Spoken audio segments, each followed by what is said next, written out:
Hey, shalom, brothers and sisters. I welcome you back. Thank you again for joining me today. Well, today I want to give you an introduction on the book of Acts, the Acts of the Apostles in the New Testament. And this is just, for beginners, the people that are, scratching the surface and interested in the scriptures, and also for anybody in general, if they want to know a little bit about this book. So anyways, I want to start out, read some information about the book of Acts here. It says, while dates for the composition of Acts range from 60 to 70 CE, the Common Era, and later, it is likely that it was written near 60 CE.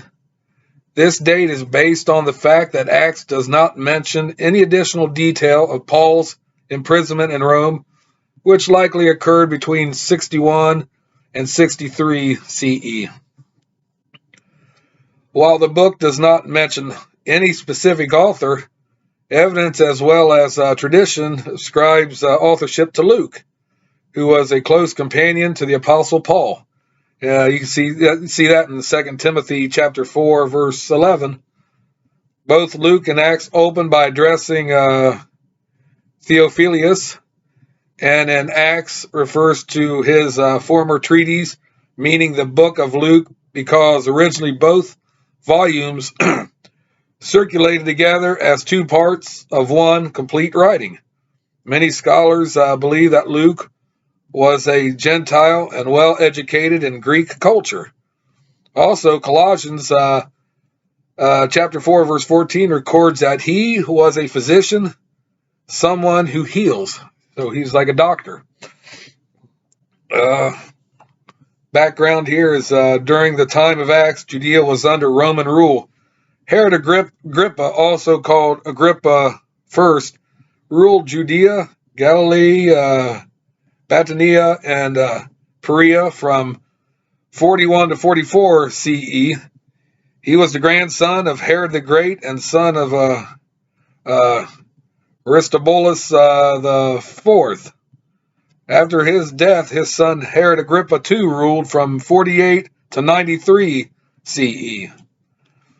The book of Acts, or the Acts of Apostles, documents the events of the early New Testament assembly, 30 to 60 CE, after the death of Yeshua the Messiah. It begins with Yeshua's final ascension to heaven, the selection of the apostle Matthias as a replacement for Judas, and the outpouring of the Holy Spirit on the day of Pentecost. It's also called the Feast of Weeks. Although it refers to Stephen and Philip, the first two deacons, along with Barnabas and James, it focuses largely on two key apostles, meaning Peter, chapters 1 through 12, and Paul, chapters 13 to 28, making two parts of the book. Acts also marks a profound transition in Yahweh's word. The apostles are now instructed to bring the message of Yeshua, the Messiah, to the Gentiles, as first seen in the 10th chapter with Cornelius and his family. It also describes the long and audacious journey of the Apostle Paul, ending with his arrival in Rome. And that's in chapter 28, verses 17 to 31. We also see in Acts the acts of the Messiah, Yeshua, and all that he began to do and teach until he was taken up, and then what he continued to do thereafter through the Holy Spirit. You find that chapter 1, verse 1 through 2. The book of Acts offers the most insight in the New Testament worship. It reveals the form of worship that the apostles and those who had come afterward adopted and practiced. Contrary to what is seen in modern worship, the apostles did not adopt a Hellenistic Greco-Roman faith. Instead, they continued worshiping in a Hebrewic tradition as their forefathers before them. The Apostle Paul makes the confirming statement, "But this I confess unto thee, that after the way which they call heresy, so worship I the Elohim of my fathers, believing all things which are written in the law and in the prophets, chapter 24, verses 14.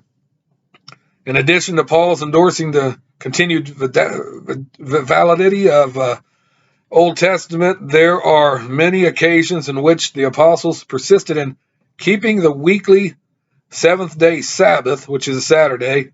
And those verses are chapter 13, and you got verse 14, 27, 42, 44, chapter 15, verses 21, chapter 16, verse 13, chapter 17, verse 2, and chapter 18, verse 4.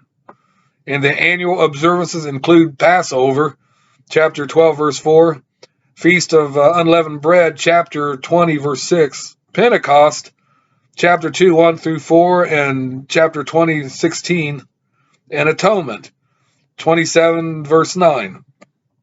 Nowhere is even once clear instance of the book of Acts where the apostles worshipped on Sunday as a weekly Sabbath day.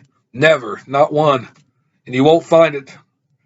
Acts also reveals that converts in the new covenant faith were all baptized into the single name of Yeshua, the Messiah, and nowhere into the triune formula, which is like the Trinity. See Acts chapter 2, verse 38, chapter 8, verse 16, chapter 10, 44 to 48, and chapter 19 to verse 5. Yeshua said, no one can come to the Father except by him. And that's in the book of John, chapter 4, verse 6. So that's just a little bit of a background on the book of Acts. And book of Acts, some people say it abruptly ends. It doesn't end on it's kind of like it was cut off.